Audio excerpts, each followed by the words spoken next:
کتابوں میں ایک واقعہ لکھا ہے، چین کے اندر کچھ عرصے پہلے زلزلہ آیا.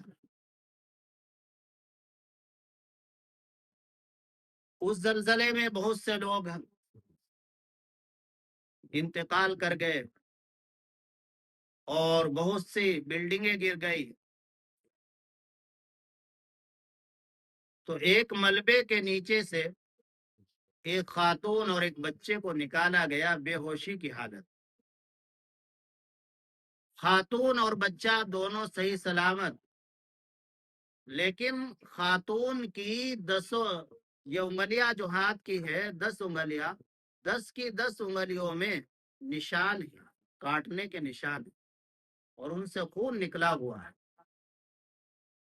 تو جب وہ خاتون ہوش میں آ گئی، اس کو دوائی دی گئی، تو اس سے معلوم کیا گیا کہ تمہارا پورا جسم صحیح سالم ہے، بچہ بھی صحیح ہے،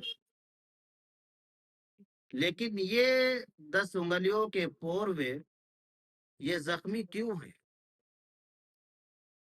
تو سنو میری ماں اور بہنوں، اس خاتون نے کیا بتایا.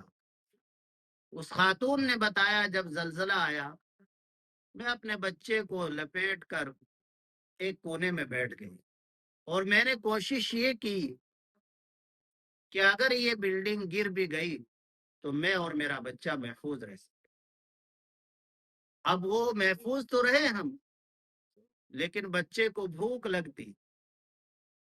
تو جب تک میرے جسم کے اندر دودھ رہا میں اس کو دودھ پلاتی رہی.